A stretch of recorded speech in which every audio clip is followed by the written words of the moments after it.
Welcome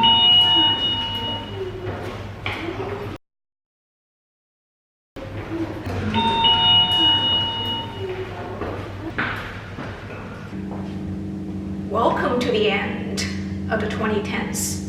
We currently live in a day and age where this plant right here could potentially become a physical hard drive to store all of your digital data. And that's largely thanks to recent innovations that have been flourishing at warp speed.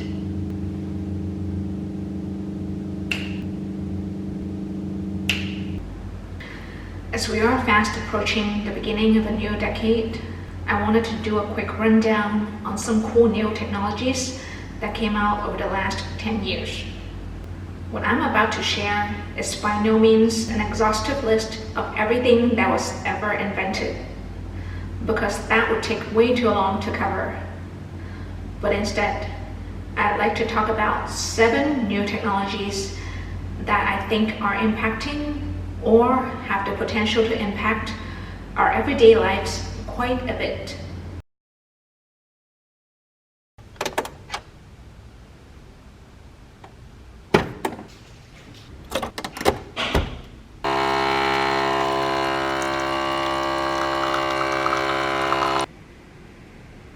At the time of the filming of this video, do you know what the highest capacity storage medium is? The answer may surprise you. It's DNA. Yep, the exact building blocks that make up all living things on Earth, including you and me.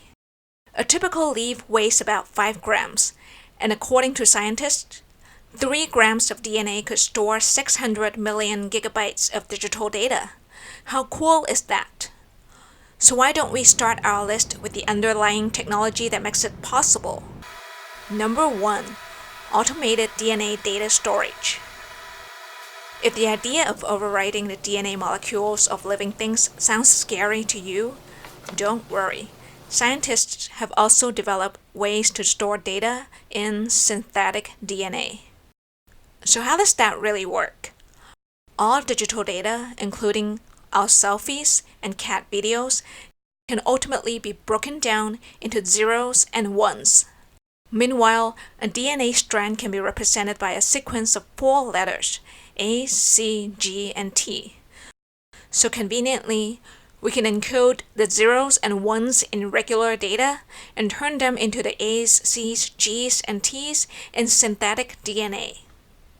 And while this technology isn't super brand new per se, it hasn't really been widely commercialized yet, because the whole process of encoding, storing, and retrieving data is still heavily lab-based, requiring lab technicians to manually complete the tasks involved.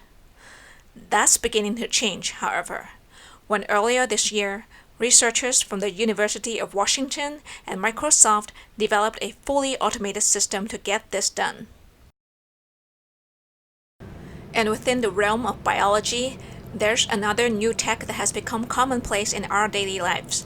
That brings us to number 2, biometric authentication on smartphones.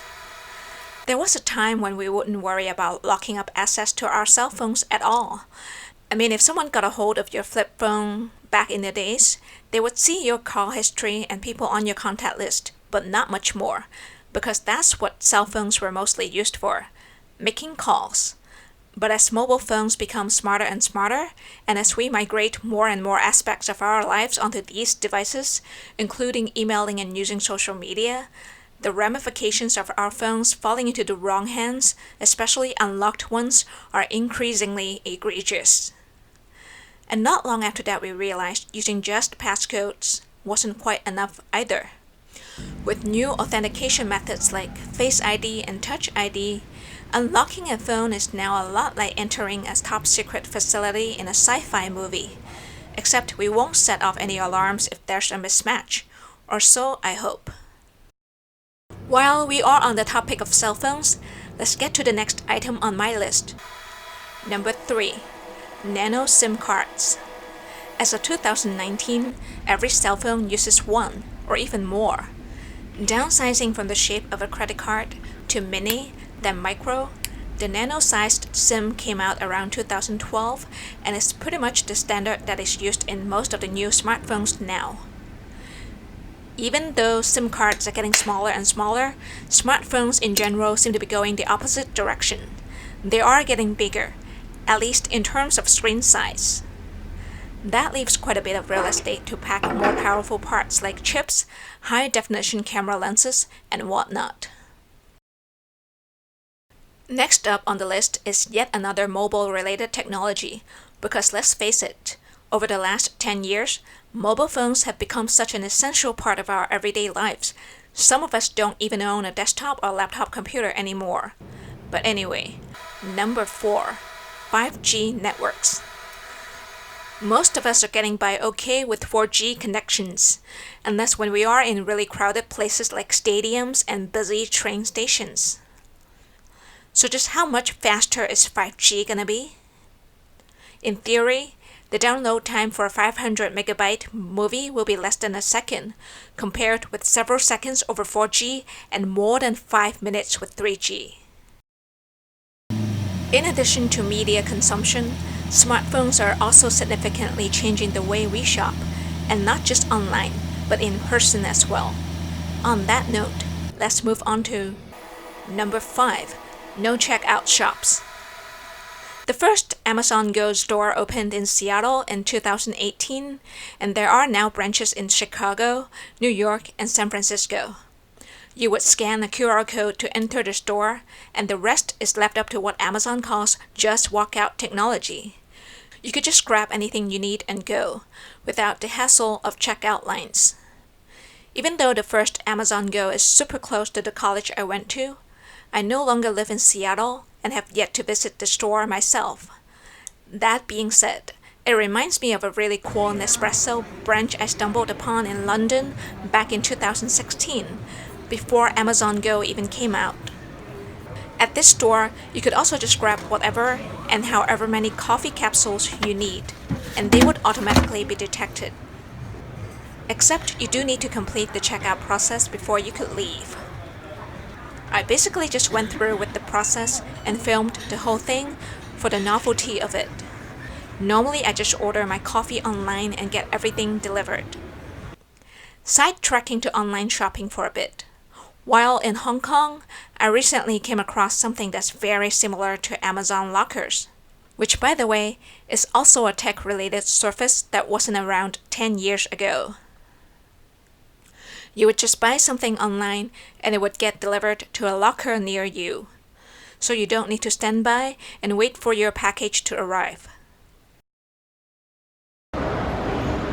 Alright, so there's 3 lockers right here. Mine is supposed to be number 2, so here we are. Press the pickup button on the screen.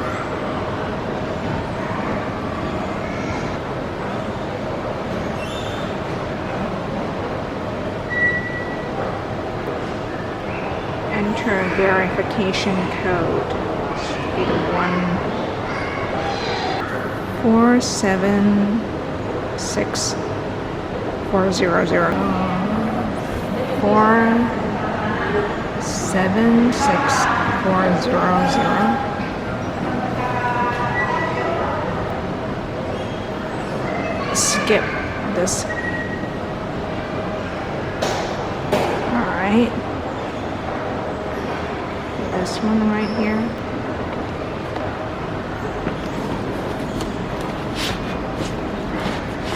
And that's it. Let's close the door. As new technologies get invented at unstoppable speed, I think it's important that we make sure they are accessible to people who happen to have disabilities. That's why I am particularly impressed by products like number 6, Braille Smartwatch.